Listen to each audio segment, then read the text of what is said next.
come to define freedom as basically the freedom to shop, to pick a restaurant, to go to the movie you want to go to, and in return, we give up our location, we give up now with Apple i6 phone, we give up our thumbprint maybe 40, 50 times a day, and we give government everywhere, and this is the rub, not just private corporations, but what Edward Snowden revealed is that what might have otherwise been accepted as a private arrangement between a customer and the corporation, said you and Google, was not a private transaction. It did not stay in the private sector. It is not primarily a consumer decision because, and Snowden was not the first to reveal aspects, but the breadth of what he revealed was so devastating that as a result, we know that this information is available not only to our own government,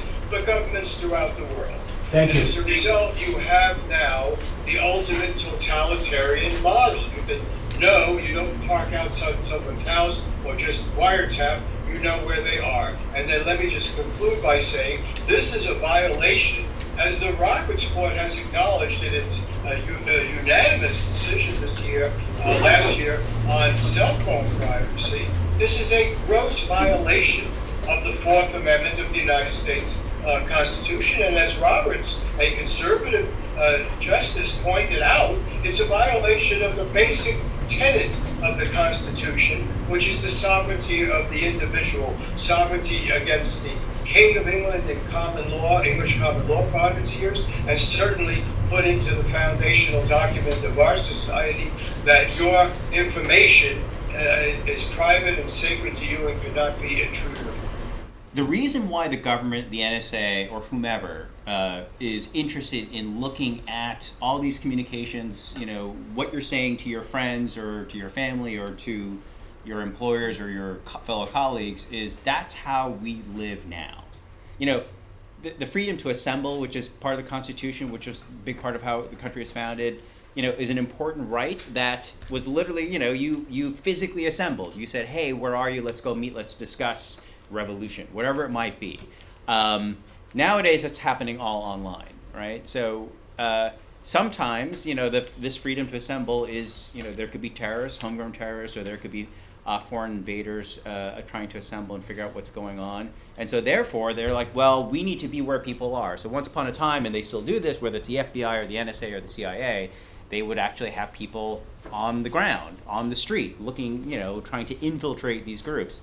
The way they're doing it now is by, snooping on your electronic communications. And so because it's become such a necessary medium, and because it's being developed by corporations because of advertising and the need to sell things, that's where everyone is today. And so therefore, as a result of that, that's where the NSA and the CIA, all these guys feel like they need to be. Now, the issue, constitutionally speaking, is do they have the right to do that, right? It used to be, and it still supposedly is, if a law enforcement agency wants to know what's being said between persons A and person B, they'd have to get a court order. A judge would have to deem this, there's a probable cause for taking a closer look at what these guys are saying to each other based on other evidence. Apparently what Snowden found is that actually they're not going to any judge to get this information. In fact, they're just vacuuming up all the communication that's out there, and then after the fact, looking back into it and saying, hey, we now have the right to look at this, and so therefore, it gets to be sort of like there's a lot of nuance in the legal issues. I think if you just look at the bare face of it, it doesn't look pretty kosher to me. They do what they can get away with. So just a historical reference point. What we're seeing now is probably, as both Ed and Jesse and Bob Scheer eloquently described you, it's easier to do this stuff than it ever was before. But it's not new. It's been going on for a very long time. What happened with the Snowden documents represented for us a very profound moment in thinking about how the journalism community was going to respond, how they were maybe going to change their behaviors or not change their behaviors in light of what we learned after those reports came out. So the center itself has done a lot of work surveying the public about their attitudes about privacy, about these kinds of concerns.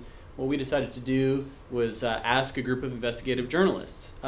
Before I talk about some of that research, I'll just briefly set the context with what we've learned in some of our surveys of the general public about their attitudes about privacy, about surveillance, and these kinds of concerns.